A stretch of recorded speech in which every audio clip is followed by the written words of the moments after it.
It's around 1487, Tenochtitlan, nighttime. In a house on the edge of the Tlatelolco district, a woman is on her knees, gripping two wooden posts dug into the dirt floor specifically for this moment. Next to her is not her husband. Men are not allowed in this room. Next to her is the midwife, the tlamatquiticitl, and she has just said something to this woman that should raise the hair on your arms if you know anything about Aztec culture. She said, "Be strong. Fight like a warrior. You're going into battle." Not as a figure of speech, not a pep talk. This is a literal religious classification of what's happening. In Aztec culture, childbirth was officially, ritually, linguistically equated with warfare. And if this woman dies in the next few hours, she will not be mourned as a victim of tragedy. She will be honored as a fallen warrior. She will receive a status granted to exactly one other category of person in this entire society: men who died in battle. The room is thick with smoke, copal incense burning in the corner, stinging the eyes, and that's not an accident. The smell is believed to drive off evil spirits, which are thought to be especially active at the exact moment the boundary between life and death swings wide open. Reed mats are spread across the floor. The woman has been in this position for nearly a day, and every few minutes the midwife presses on her belly, checking the child's position, working hot cloth into her lower back.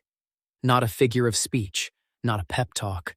This is a literal religious classification of what's happening. Childbirth in Aztec culture was officially, ritually, linguistically equated with warfare. And if this woman dies in the next few hours, she will not be mourned as a tragedy. She will be honored as a fallen warrior. She will receive a status granted to exactly one other category of person in this entire society: men who died in battle. Outside, the neighbors aren't sleeping either. Women are gathered by the entrance, listening through the thin walls, ready to step in if help is needed, or to go fetch another midwife with more experience in difficult births if this one turns bad. That's part of the system too. Birth here is never a one-person event. Today, we're going deep on this: who the midwife was and why she was one of the most powerful women in the community. Why pregnant women were forbidden to look at eclipses. What happened to a newborn's umbilical cord in the first hours of its life, and why that single decision shaped the rest of the child's fate. What happened when birth went wrong. And the strangest part, what happened to a woman's soul if she died in childbirth, and why the Aztecs feared it. Let's go. The first thing to tear down is the idea that birth was private and quiet.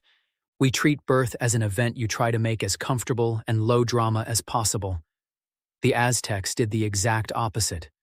Birth was loud, public, and ideologically loaded, built directly into one of the central metaphors of their entire worldview. Here's why. Aztec society ran on two pillars, and both pillars required constant replenishment: war and childbirth. A man who died in battle or on the sacrificial stone went to escort the sun from dawn to noon, the single most honored afterlife available to a human being. But who escorted the sun from noon to sunset? Not warriors. Women who died giving birth. A woman's body in the act of labor was described using the exact same language as a warrior's body on the battlefield: taking a captive, seizing a prize. Except the captive was the child, and the prize was its arrival into the world. The umbilical cord was called almost the same word as a weapon. Childbirth was considered an act of heroism, religiously equal in weight to the heroism of a warrior. That's not a poetic flourish for the chronicles. That's a functioning status system with real consequences. And to understand why it existed, you need to look at the numbers underneath the rhetoric. Maternal mortality in a pre-industrial society with no antiseptics, no anesthesia, and no understanding of infection was catastrophic. And this wasn't limited to commoners. The chronicles record deaths in childbirth, even among noblewomen with access to the city's best midwives.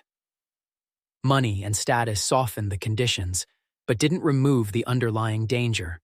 A narrow pelvis, a badly positioned fetus or hemorrhage killed just as effectively in the palace as in a hut on the edge of town. Estimates for pre-industrial societies vary, But the death toll ran into the dozens per thousand births, not even counting infants who didn't survive their first year. The Aztec elite understood this perfectly well, not in terms of bacteria, but in terms of lived experience. Almost every family had a story about a woman who never walked out of the birthing room alive. Aztec religion didn't invent this danger.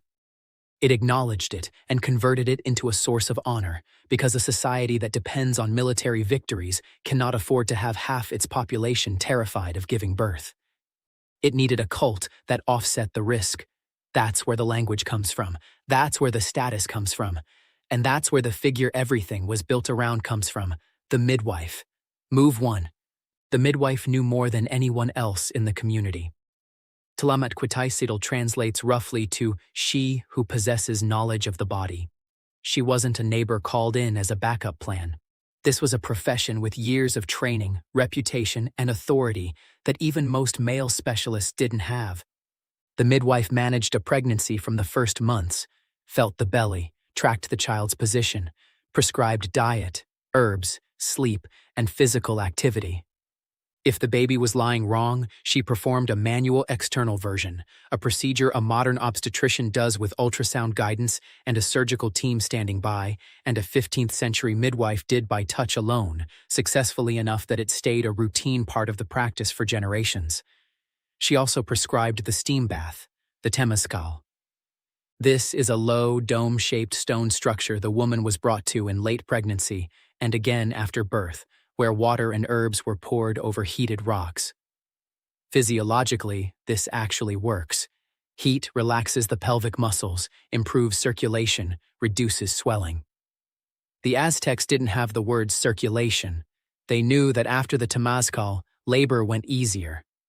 That was enough to make the steam bath a mandatory part of pre- and postnatal practice for centuries. And here's the detail that breaks the stereotype of primitive magical medicine. When labor went bad enough that the child could not be delivered alive, the midwife was trained, and this is documented, to perform an emergency procedure, removing a dead fetus using an obsidian blade to save the mother's life. Obsidian, for what it's worth, cut cleaner than most European metal instruments of the same era. An obsidian edge can be sharper than surgical steel by orders of magnitude at the molecular level. This wasn't a shamanic ritual standing in for medicine. This was medicine, just running on different vocabulary.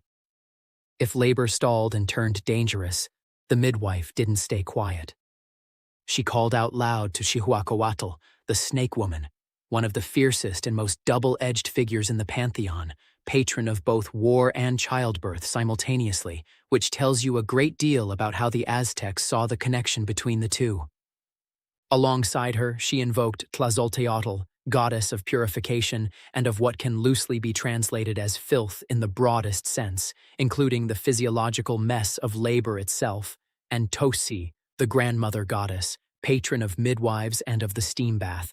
3 goddesses, 3 domains, battle fury, physical purification, and inherited craft wisdom.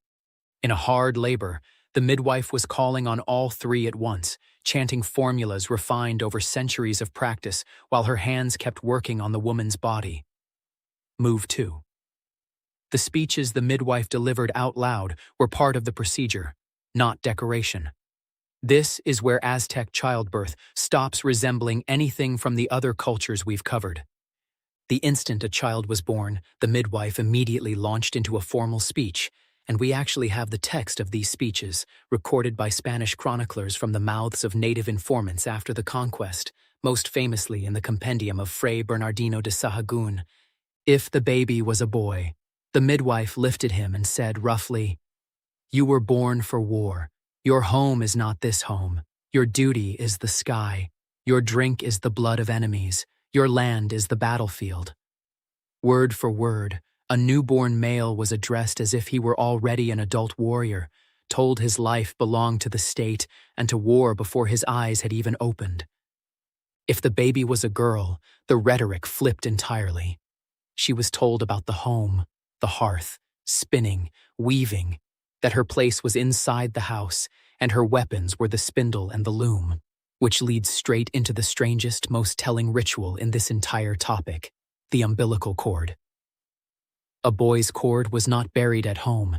It was handed off to a warrior heading out to battle who buried it on the battlefield, sometimes literally on enemy territory if he could manage it. The logic was blunt to the point of brutality. The cord symbolized a tie to place. Bury it on a battlefield, and the boy would be pulled toward that same place his entire life. Men sometimes traveled real distances specifically to bury someone else's cord at the site of a recent battle, because it was believed the fresher the battlefield, the stronger the pull of fate. A girl's cord was buried at home, under the hearth or under the metate, the grinding stone. Same logic, flipped in the other direction. Let fate tie her to the house. You're born, and within the first few hours of your life, the adults around you physically bury a piece of your body in the place they believe will determine your destiny. This isn't a metaphor for how a childhood shapes a person. This is a literal physical act carried out by hand with a piece of buried flesh at a specific point on a map. Move 3. Eclipses were treated as a real threat to pregnant women, or at least, that's what people believed. Pregnant women were forbidden to go outside during a solar eclipse. It was believed that the sun or moon disk being bitten by an unseen force could do the same thing to the face of the unborn child, deform a lip, leave a mark, take away a piece of flesh the same way the darkness was taking away a piece of the sun. If an eclipse caught a pregnant woman off guard, an obsidian knife or a piece of red stone was placed on her belly, the belief being that the sharp black volcanic glass would push back the damage. It sounds like superstition, and it is. But notice the mechanics here, a culture with astonishingly precise calendar calculations, capable of predicting eclipses well ahead of time with an accuracy most of their contemporaries couldn't touch, still interpreted the event not as a calculation, but as a threat to one specific woman's body. Knowledge of the orbits and knowledge of the body ran on completely separate tracks and never once crossed. A similar restriction applied to chewing chicle resin, the ancestor of chewing gum. Chewing it in public was permitted only for unmarried women of a certain status. For a married woman, and especially a pregnant one, it was socially unacceptable and, according to some sources, believed capable of harming the child, literally sealing the baby's mouth or nose shut. A small domestic habit folded into the same web of fears surrounding the pregnant body. The list of restrictions didn't stop there, and some of them applied not just to the woman, but to her husband. A pregnant woman was not supposed to look at broken pottery or watch someone shaping clay. A sudden movement with ceramics was believed to affect the shape of the child's skull. She wasn't supposed to sleep too long during the day. It was believed to make the baby heavier and complicate labor. And in the final months of his wife's pregnancy, the husband was expected to avoid rough or sudden behavior, skip certain rituals, avoid unnecessary heavy lifting, stay composed, because his condition too was believed to travel through an invisible connection to the unborn child. This isn't quite the European practice of kuvad, but the logic is similar. The father's body and the mother's body were treated as one closed circuit, and a crack in one man's behavior could echo through the other. Diet was spelled out just as carefully. The midwife recommended light food in late pregnancy, atoll, corn porridge, and warned against overeating, because an oversized baby was believed to kill the mother in labor. Starting around the 6th or 7th month, the woman was regularly brought to the tlamatquiticitl, where her belly was physically worked by hand, checking the baby's position and correcting it where possible. The same external version procedure mentioned earlier, but performed as an ongoing course of treatment over the weeks leading up to birth, not a one-time fix. Move 4. Not every pregnancy ended in status. There was a version of hell attached to this too. Here's a hard reset to keep in your head for the rest of this video. A woman who died in her first labor was considered a warrior. That doesn't mean she was simply honored and left in peace. Her soul became a cihuateteo, an entity feared roughly as much as it was revered. Direction matters here, and it's a detail that's easy to miss. The Aztec afterlife wasn't split simply into good and bad. It was divided by compass direction and by cause of death. Warriors and merchants who died under specific circumstances went to the eastern part of the sky and escorted the sun from dawn to its zenith. Women who died in childbirth were sent to a realm called cihuatetlampa, the place of women, in the west, and escorted that same sun from zenith to sunset, taking over from the warriors at the highest point of its path. Symbolically, this meant that without women who died giving birth, the sun could not physically complete its daily journey to the horizon.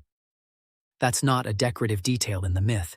That's a functional role in the cosmic machine, one the Aztecs believed the world literally could not run without.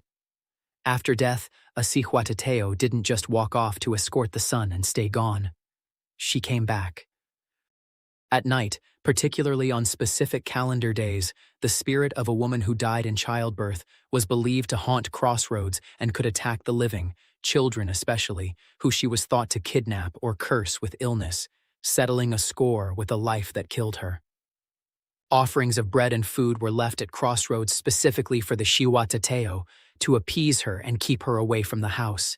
In other words, the same woman, for the same single act, received two statuses at once, an honored one, like a fallen warrior, and a feared one, like a vengeful spirit. Aztec religion saw no contradiction there. Enormous power, whether it came from victory or from death, always sits balanced between protecting and harming. A warrior could also become a dangerous spirit if buried incorrectly. The same logic applied to both sexes equally. It's just that for men, the path to power ran through battle, and for women, through childbirth.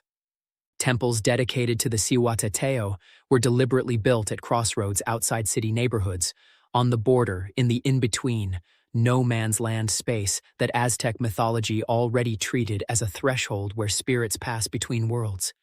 This isn't just something we know from texts. Excavations at the Templo Mayor and other Aztec sites have turned up terracotta and stone statuettes of the cihuateteo, kneeling female figures with bared breasts, bared teeth, and clawed skeletal hands. Some of these figures are now held in the National Museum of Anthropology in Mexico City. This isn't an illustration to accompany the legend. This is a cult object that real people made real offerings to because the fear wasn't a literary device. It was part of everyday religious practice. And this is worth flagging. This entire system worked differently depending on what family you were born into. Among the elite, the pipiltin, the naming ceremony was more elaborate, more guests, more expensive symbolic gifts, a feast that ran several days, and a child's horoscope interpreted not by an ordinary diviner, but by a high-ranking priest at court. Among commoners, everything was scaled down, the same set of rituals, minus the feast, minus the expensive gifts, often without a professional calendar reader at all. The family simply relied on what everyone already knew about the meaning of the days. The meaning of the ritual didn't change. Only the size of the production around it did. Move 5. 4 days after birth, the family decided more than just a name. They decided a date. A newborn didn't get a name right away. There was a calendar called the tonalpohualli, a 260-day ritual cycle in which every single day had its own name and its own set of predictions, good or bad. Under this system, a person's fate was believed to be shaped in large part by the day they were born, not in the sense of a horoscope column in a magazine, but as a fully official system of prediction, interpreted by a dedicated priest reading the Book of Days, the tonalpohualli. And here's the detail that flips the assumption that the Aztecs were fatalists. If a child was born on a day with a genuinely bad omen, the family could ask a priest to delay the official naming ceremony a few days, until a more favorable date came around in the cycle. The child was factually born on one day. Officially, ritually, for the sake of fate. He or she was registered as born on another. This was a system in which people knowingly gamed their own cosmology because they understood it well enough to find the loophole in it. The naming ceremony itself was a major family event, with relatives invited, food, and gifts. The midwife bathed the infant in a special vessel of water, reciting a ritual speech addressed to Chalchutlecu, the water goddess, literally washing away the filth brought from the womb, while placing tiny symbolic tools directly into the baby's hands. A miniature bow and arrows for a boy, a miniature spindle for a girl. The child was holding the tool of their future role in society days before they could hold up their own head. But before that ceremony, the mother had one more thing to get through. A period the chronicles say far less about than they do the flashy rituals, even though it lasted much longer. After birth, the mother didn't go straight back to ordinary life. For the first days, sometimes weeks, she was considered ritually unclean in the same procedural, non-judgmental sense we've seen in other cultures. Not morally dirty, just temporarily outside the normal state of things.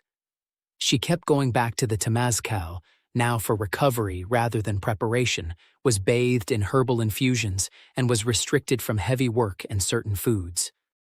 Neighbors and relatives partially took over her household duties during this stretch, and only after a series of repeated ritual washings was a woman considered to have fully closed the cycle of childbirth and returned to her normal round of duties. Given that death could strike not just during labor, but from infection in the days after, this recovery period was every bit as dangerous as the birth itself, just far less dramatic material for a chronicler. Now here's the twist this whole video has been building toward. We're used to looking at Aztec human sacrifice as the wildest, most inhuman part of their culture, the thing that puts the most distance between them and us. But childbirth ran on the exact same logic as sacrifice, minus the blood and the stone altar.